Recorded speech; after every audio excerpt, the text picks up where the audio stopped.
Hi there. Welcome to Conversations for Yoga Teachers. I'm your host, Karen Fabian, and this is episode 323. So I'm recording this from my at-home studio. You may be watching this on YouTube. If you are, hi there. Or you may be listening to it. And obviously, listening is great, watching is great. Everything that I do will work well in both formats. So if you're just listening to the show, don't worry, you're not going to miss anything if you don't hop over to YouTube and watch it.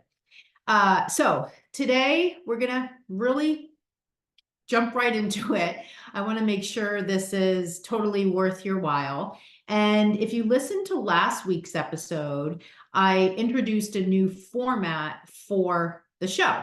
And I'm going to stick to this format. I'm experimenting with it over the next couple of weeks, and we'll see how it goes. And I'd love to get your feedback. So send me a DM on my Instagram, Bare Bones Yoga, and let me know what you think of the new format. So in this new format, we're going to start out with what you're going to get out of this episode, because I want you to know right out of the gate, here's what I'm going to be covering, and here's what the takeaway is going to be for you, so that you know that your time here is going to be well worth it. So today I'm going to be focusing on how to share clear cues, and we're going to take maybe not an exhaustive deep dive, but a mini dive into some techniques you can experiment with in your classes, all around this idea of sharing clear cues. So that's going to be the takeaway from today's show. The first thing that I want to do is I want to just share a little bit of, it's not really a personal story, although I guess it is a little bit personal. It's sort of a movie review of sorts. And I want to let you know that there is a 4-part episode series on HBO, I believe. It's called Breath of Fire, and it examines Kundalini Yoga and the United States born lead teacher of Kundalini Yoga.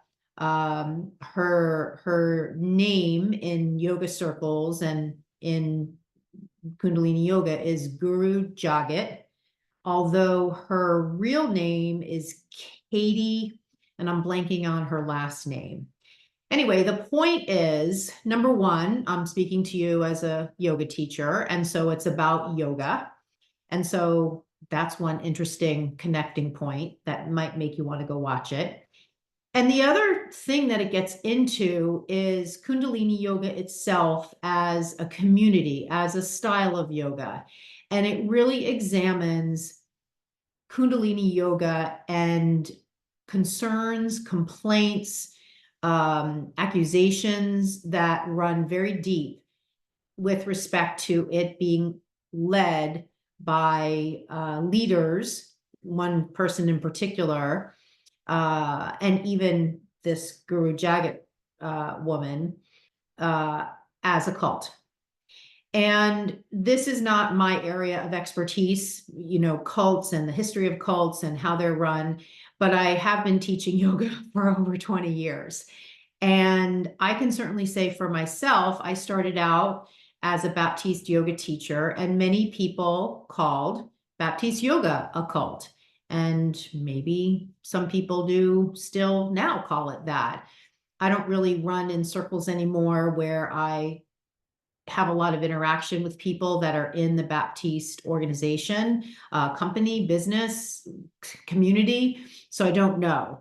And I don't really talk to people about Baptiste yoga anymore. It used to be very much in the vernacular when I was teaching there full time, when I was working for Baron Baptiste. It was very much, at least here in Boston, very much on the minds and the conversations of people. The community was very big, very vibrant.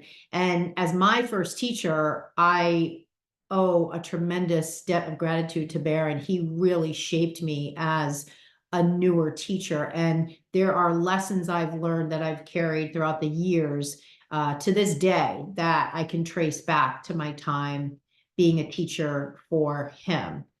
And I was thinking as I was watching this story about Kundalini yoga, and these two people in particular, three people in particular, who are at high levels within the organization. And, just to kind of do a little mini spoiler, if you don't know, Guru Jagat actually passed away in 2021 from complications following ankle surgery. So as you're watching the series, and it is obviously a big spoiler that I just shared, but it won't take away from watching the series. But if you read anything in the press about her, you may have heard that she did pass away, sadly. And these three folks that led it, a lot of the conversation is around in the show is around what was happening within the organization that was, seemingly in this domain of cult-like behavior. And it did give me pause when I thought back to some of my experiences within the Baptiste organization, times when I was in a group of teachers, and we were being asked to share our feelings and share our thoughts, and we were being trained to follow a certain protocol. And there were a couple of times when my ears sort of perked up, and I felt like this is really going to a point where I don't know that I feel like this is something I feel comfortable doing. And I don't remember specifically what was being said in this one particular meeting, but I definitely remember we were sitting in a circle, and a lot of the teachers that were there were just agreeing, okay, we're going to be teaching this particular way. And, some of the conversations were going a particular way. And I was feeling like this is just not jiving with me. And I think the piece that I want to share with you, and this is something that I reflect on all the time, is in those moments, I was able to discern myself from the organization, from the community, and I was able to put myself first. But many times within yoga-based organizations that might start to look like cults, people are at different points in their lives, and sometimes people are vulnerable and are not able to have that strong sense of self and see things for how they are perceiving them, or maybe even literally what they are, and step away from it. So I found it very interesting, especially as a yoga teacher, to watch this 4-part series. So I would definitely encourage you to watch it. And the last thing I'll say on this is that, and I think this is a little bit of a sensitive subject, and I'll just say this, I have never been someone who has been in a situation where I have been abused, where I have been, a person who has been affected in a traumatic way by the actions of somebody else. And of course, here we're talking about this in the context of yoga teachers, gurus, people that are at a higher level, perceived higher level in an organization, a position of power over me, over you. So I have not personally experienced that. However, what I can say is I've been able to, and in my experiences, I've been able to pull positives from all of my experience over time, in my case, the Baptiste organization, even though I heard certain things, and after I left the organization, I continued to hear certain things, but that was not my experience. So I did not have any experiences that rose to the level of concern that I thought, wow, I'm part of something that is not positive. And there were a lot of good things that I took away from it. So I guess I would just say, I think it's for each person to make their own determination. Although when you watch this series, there are things that just at their face are clearly inappropriate, maybe, even illegal. I mean, we're talking sexual abuse and abuse of power. So there are definitely things that are clear, and there are other stories within the yoga industry.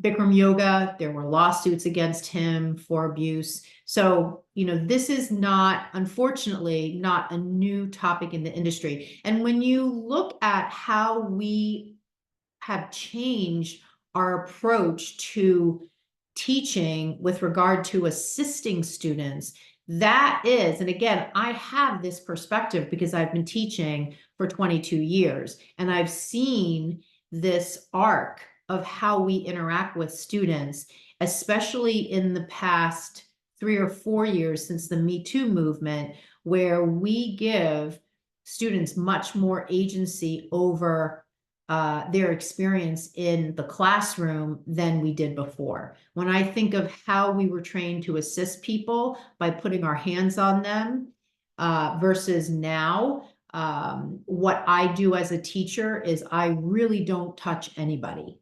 And that was not how I was trained.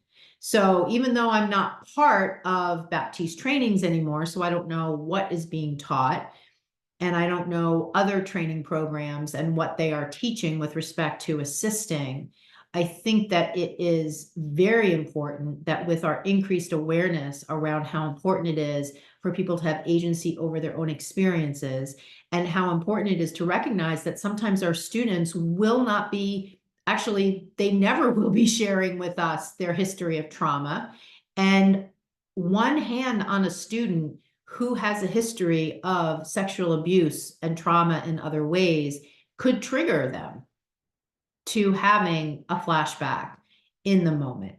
And again, these were never things we talked about before. And so that arc of transition and how we teach as a result of things like the Me Too movement, as a result of things that have come to light about some of these yoga masters that were revered in the world, has really had, thankfully, an impact on how yoga teachers teach. So I would love to hear from you if any of this resonates with you. I would love to hear from you what you are doing with respect to assisting your students. So please let me know, get in touch with me on Instagram. So that was the first thing I wanted to share with you. Now, I'm just looking at my notes here. The next thing that we're going to do is we're going to get into a short lesson on cueing. And I want to first give you a metaphor to help you see this idea of sharing clear cues. So I want you to think about the last time you watched TV and you saw a commercial and you weren't sure halfway into the commercial what they were advertising. And then maybe towards the end, you saw the product and then you were able to make sense of the ad itself. Or maybe the ad ended and you still were sort of unclear. What were they exactly selling? This is similar to what your students may feel like if you're not sharing clear cues. And so the converse is, imagine you watch TV and you see an ad and you know in the first 5 seconds exactly what the product is and what the benefit is if you were to buy that product. And this is the kind of experience we want for our students. We don't want them to have to think so hard in terms of what are we trying to tell them to do. We want it to be really clear, really fast, what it is we want them to do. Because the sooner we can get them into the posture, the more time they have to experience it. And keep in mind, I'm not saying rush, but I'm saying all of what is typically said in many yoga classes, which leans into the artistic, which leans into the robotic, repetitive, I have to say this, I have to say that, is just delaying your students getting into the actual pose. And when you think about the reality of how much time you actually have, probably 5 seconds per posture in a typical yoga class, you don't have a lot of time to say a lot of stuff. So you want to be economical. It's almost like real estate. You only have so much real estate to work with. So you want to make the most of the time you have. And keep in mind, it can be really powerful to also leave time for silence. And if you're trying to cram in a whole bunch of words into 5 seconds, you're going to run out of time. And the person that's going to, I don't want to say suffer, but the person that's going to feel the impact of that in a negative way are your students.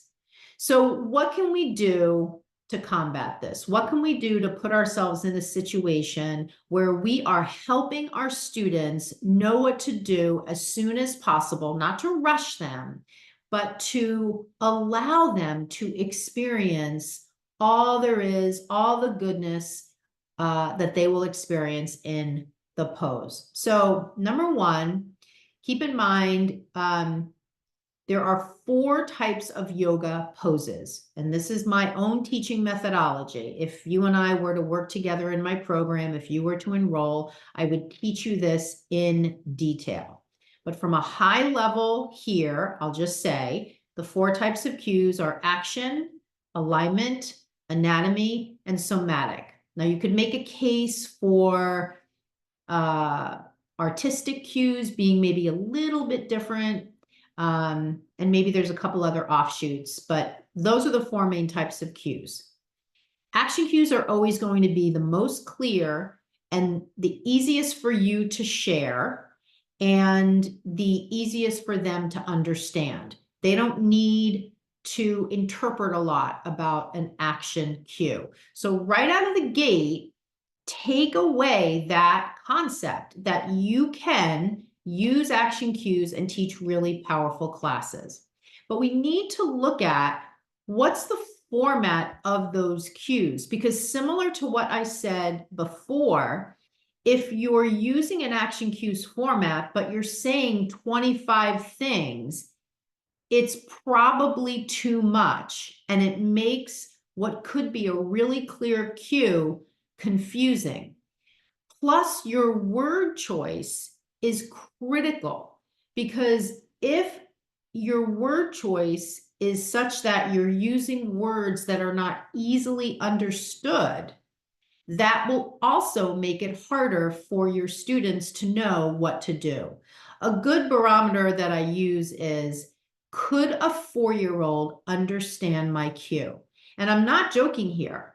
This is literally an amazing litmus test for how clear your cues are, because by 4 years old, kids understand words and vocabulary. They have their own vocabulary, they understand vocabulary, and they really understand action.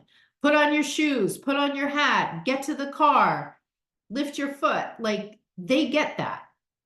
And that is what action cues sound like. You're just telling the students what you want them to do. And you're doing it in really short phrases. And it's phrases, it's not conversation.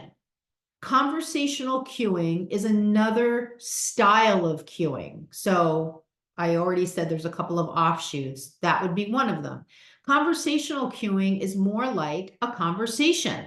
Okay, so we're going to come into this pose now. So I want you to step your right foot forward and, get steady there, and then drop your back heel. If you want to turn your foot in a little bit, you can do that. Now reach your arms up to the sky. How are you feeling? Okay, so now let's center the hips. I want you to draw your right hip back and nudge your left hip forward. We're trying to center to the front of the mat. Okay, now spread out your toes, root into your legs, and just reach up as high as you can. How are you feeling? So you see how that's a conversation, and that's way more than 5 seconds. And at some point, the brain just shuts off. Your students are coming to your class in full-blown overwhelm. most people, especially now here in the United States, with all of the news, all of what's happening post-election, and that has nothing to do with how you voted. It's not a political statement. It's just a fact that there is so much more volume of news and information about a topic that is potentially stressful for people. And people are coming to your classes. And so the less you say and the more space you give them, the better off they'll be and the better time they will have and the bigger benefit to them of being in your class. So you need a strategy that matches that meets that moment. And so the less you say, shorter phrases, action cues only, the better you'll be. Now, again, I'm saying better, which is a qualitative statement. You can do whatever you want, and I encourage you to experiment with different ways. I'm speaking to you from 22 years of yoga teaching experience, many years training teachers and giving them experiments and then getting their feedback. And their feedback is always like, this is life-changing. I cannot believe how easy it is to teach like this. So having said that, let's take a look at that example I just shared, and let's look at how that might sound with just an action cues format. Step your right foot forward, drop your back heel, reach your arms up. And just as a little aside, this is one of the takeaways that I got in my first, number of years of teaching for Baron Baptiste. He has an action cues approach to teaching. And that was one of the things that I really loved about learning from him. So this action cues format is a very clear and easy way to teach. So step your foot forward, drop your back heel, reach your arms up. Maybe you say something like center your hips, and then you're done. They're in the pose, right? Now look at the words that I used. Step, root, right, left, reach. These are simple words. A 4-year-old understands these words. And notice how I'm saying it. I'm not using a conversational approach. I'm just stating phrases. I almost think of it like iambic pentameter, which I believe is like a poetry cadence. It's ba ba ba ba ba ba ba ba ba ba ba ba ba, right? You're just speaking in short phrases. And so the other thing that allows you to do is give them 3 to 4 action cues to get them in the pose. And then you're done. You could leave them in silence, or you could cue them to the breath. You could ask them how they feel, ask them what they notice, and you'll have ample time for that. And remember, we're only dealing with about 5 seconds. So this approach to cueing gives the actions to the students to get them in the pose in about 2 to 3 seconds. And so you have 2 extra seconds left, which doesn't seem like a lot, but actually is a lot in the context of teaching a pose. So this is the idea of cueing from action. And this is the idea of clearly providing cues. Like, remember back to that metaphor of the commercial. I don't really know what they're trying to sell here. In this example, in this approach to cueing, your students are going to know exactly what you want them to do. And when they know what you want them to do and they don't have to interpret it, they're using less brain power. And if we already said they're coming in overwhelmed and they're coming in after work or whatever their situation is, they're already depleted. So your approach to teaching, cueing in this way, is going to energize them. It's going to leverage the amount of energy they have and energize them additionally, because you're restoring their nervous system. You're giving them something that is easy for their brain to process. Now, I want to talk about a related thing here, which is something that I say all the time when I'm training teachers in my program. Say the cue and see what they do. Say the cue and see what they do. Your students are giving you clues all the time that are either, I'm getting this, or I'm not getting this, and every variation in between. And if you're practicing with your class, you're missing the clues. And if we look at this in the context of what we're talking about now, which is, are my cues clear? One of the best ways to know is to watch them once they hear it. Say the cue and see what they do. And in that moment of seeing what they do, you will know if your cue worked. And if it didn't, you'll be able to rephrase it because you have 2 seconds left. So that means you've got to stick to this format for this to be an opportunity for you to help them more. If you're going into your class and you're thinking, I've got to be constantly cueing the breath, inhale, lift the leg, exhale, step forward, inhale, reach up, exhale, reach down to the ground, you may run out of time. And the question in that situation is, what is inspiring you to cue to the breath all the time? Is it because that's the way you were trained? Is it because you think they're not going to be breathing if you don't tell them to breathe? Is it because you think yoga is a breathing practice and therefore you must cue to the breath all the time? There are no right answers here, my friend. There's only what works best for you. And if your answer to what's inspiring you to cue in that way, meaning in this case, cue to the breath all the time, is something along the lines of that's the way you were trained, that's the way you think it has to be done, I encourage you to ask yourself, says who? Says who? Because no one is in charge of this yoga world. This is a decentralized free-for-all. So whatever you believe about who is in charge is just a belief. So if you're cueing to the breath all the time, because that's the way you were trained, and you believe the person who trained you knows what they're talking about, they may know what they're talking about for them, but that doesn't mean they're right, that that's the only way to teach. In fact, that's just one yoga teacher in the millions of yoga teachers that exist in the world, and that teacher just shared with you what's worked for them. Just like me, I'm sharing with you what's worked for me. But I also have the history of all the teachers I've trained and what's worked for them based on what I've suggested, and they've then experimented with and come back to me and said, that's a gold mine. That really worked. So I'm literally in a position where I'm testing my approaches by giving my approaches to teachers all over the world, and they're coming back and saying, that's working for me. And so I'm able to start to draw some common threads about what works best for yoga teachers to help them be more confident when they teach their classes. What helps them share better cues, what helps them feel more confident about sharing cues, what helps them learn their sequences better.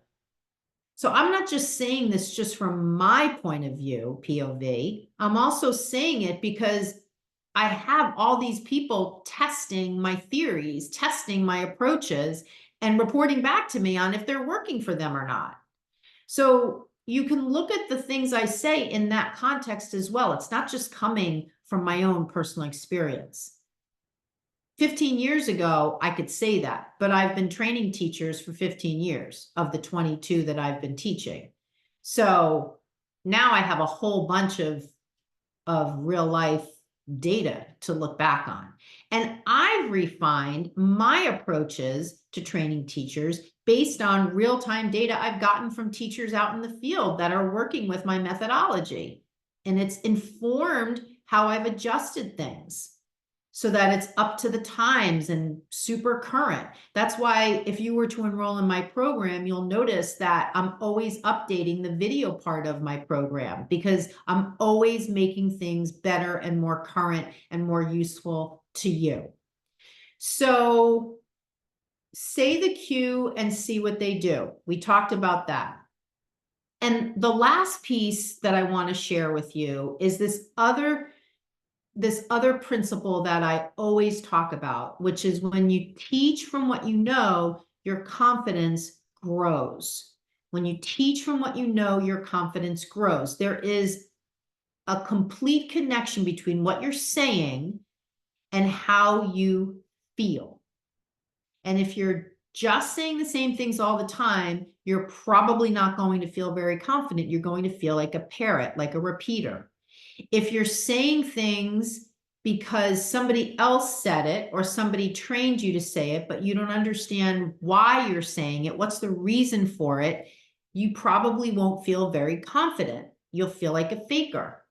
So the way to actually feel more confident is to teach from what you know.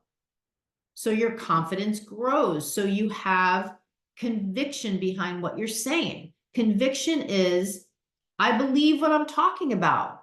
I believe it. I know it to be true. I believe it. I can back it up with facts. I can back it up with data. I can back it up with, in this case, anatomy knowledge. Now, if you're not at the point where you've done the work to build a good, solid understanding of anatomy, you won't be able to teach from what you know if you share an anatomy-based cue. But you will be able to teach action and know that those are the right actions for the poses because you know the poses. So all you need to do is learn the action cues approach to teaching the postures. And now you're teaching from what you know without wading into anatomy-based cueing, where the basis of that is understanding anatomy, which you haven't learned yet. And let me just also say this, and I've said this a million times, and I'll say it again here. You went through your 200-hour training and you didn't understand, you didn't learn the anatomy part. I get it. And the reason I'm stating that as a fact is because 99% of the teachers I talk to tell me that.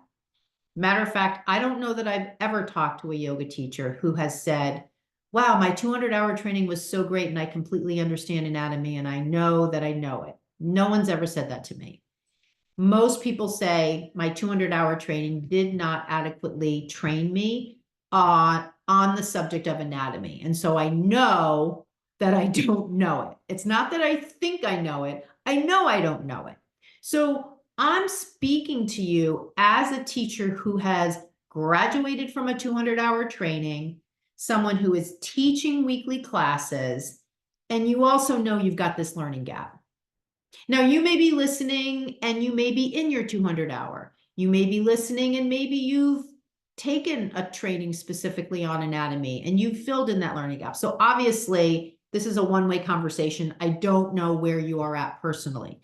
But if you are listening and you are that person I described and you've been hedging off investing in learning anatomy, if you're ready to do it, send me a DM on Instagram and I'll walk you through my 10-step blueprint to learn it. That is the cornerstone of my program.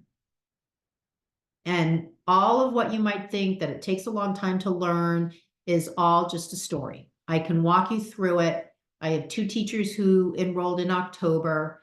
I mentioned earlier, I'm recording this in November. They are loving the videos. They are having so many light bulb moments, telling me in emails and on our coaching calls, I can't believe how much this is making sense.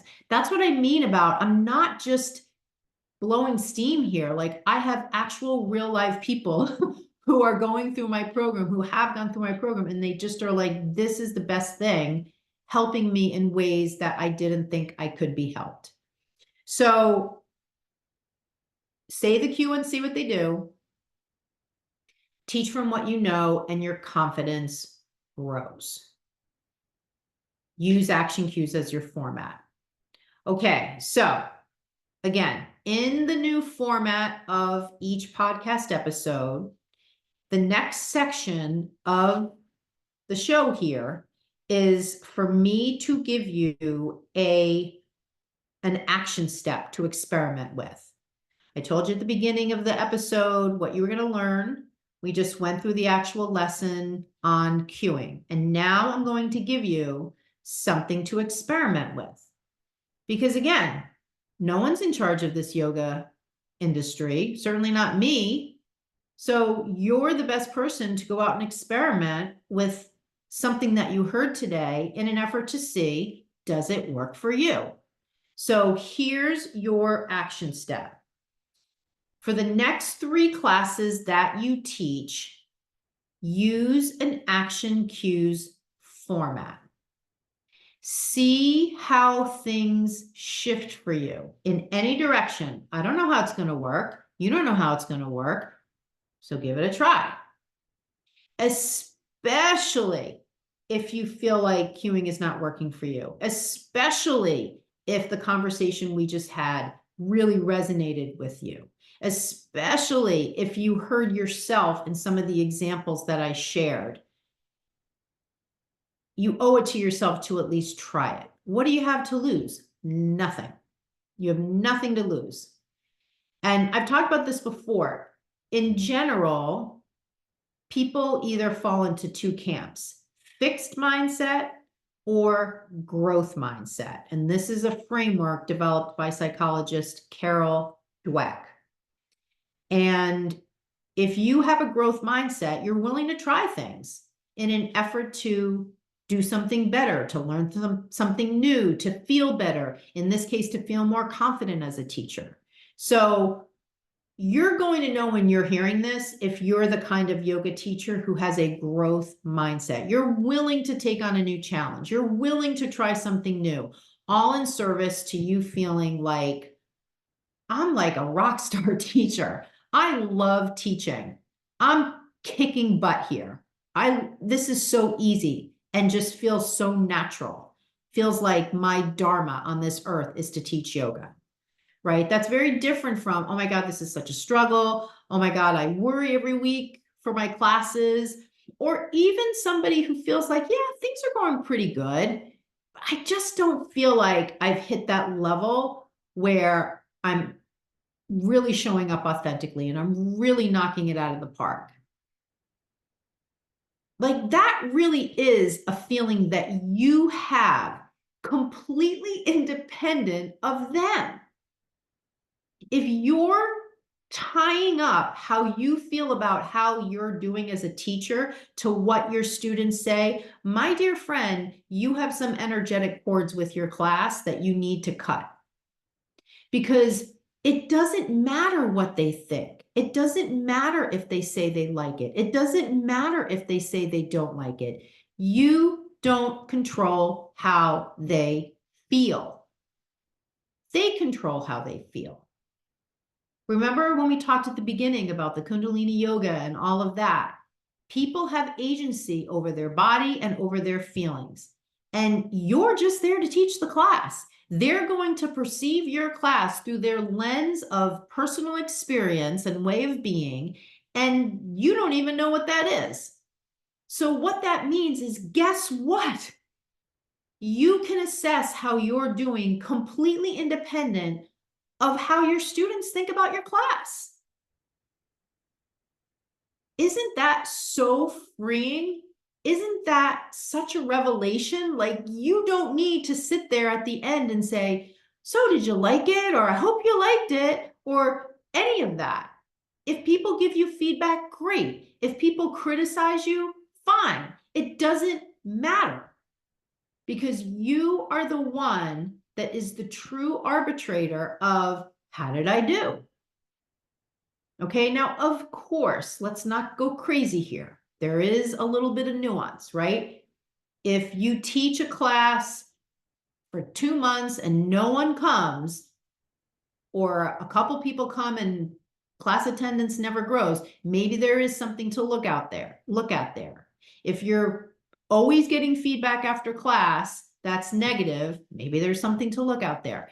These are outliers. We're not looking to the outliers. We're looking to more what's in the middle, which is the more common experience. And again, the point of this part of the conversation is to give you back your power. When you assess how you're doing as a teacher based upon what people say to you, you're giving your power away. You're people pleasing. You're saying to people, oh, tell me how I'm doing because that's the only way I'll know how I'm doing. No, it's not. They're having their own experience of your class. Within your class, every single person is going to have a different experience. So how can it be valid to just take this poll and have that affect how you think you did? How you feel is always one of the best barometers of how you're doing. If you're feeling confident, feeling empowered, feeling like yourself, feeling comfortable walking around, keep doing what you're doing.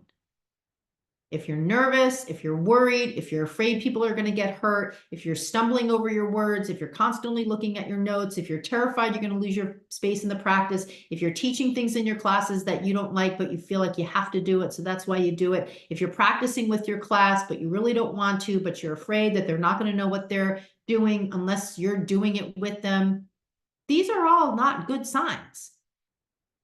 So those are all things within your control to change. There's a lot more within your control than you think. And the reason for that is because a lot of the stories out there in the yoga world put the onus on the students to give the teacher feedback. And that's tied up with how the teacher feels about themselves. And all the stories and all the beliefs that teachers hear over and over again that cause them to do all these things that aren't really jiving with how they want to teach. Okay, so you have your action step. The next thing is I'm going to give you a call to action if you're up for it. If you want a special training video specifically about my cueing method, we talked about the 4 types of cues: action, alignment, anatomy, and somatic. I have a training video that explains it. Send me a DM on Instagram and let me know you listened to this episode and you want the training video on cues, and I'll send it to you. And then the last thing is this. I've decided for the rest of 2024, I am going to add an additional payment plan option to my program, which means you're going to be able to enroll with less of a financial outlay to enroll in the program. Okay.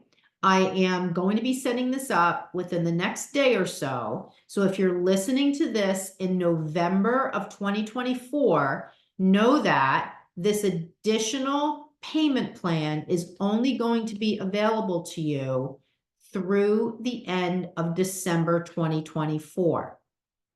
Now, obviously, you could be listening to this episode anytime, but I'm recording it in November. If you are a current listener and you listen to my episodes every Monday, because that's when I drop new episodes, you're going to be up to speed and you're going to be able to take advantage of this special offer. So if you've been listening to the show for a while and you've really wanted to invest in my program and you've been looking for a reason to do it, now is the time to do it, because I'm going to take this additional payment plan option away on January 1st, 2025. So to find out more about this special payment plan option, send me a DM on Instagram and I'll tell you more about it. Okay, we are at the end of this episode. Thank you so much for pressing play. Thank you so much for taking the time to be with me today. Thank you so much for listening, and keep up the great work. Namaste.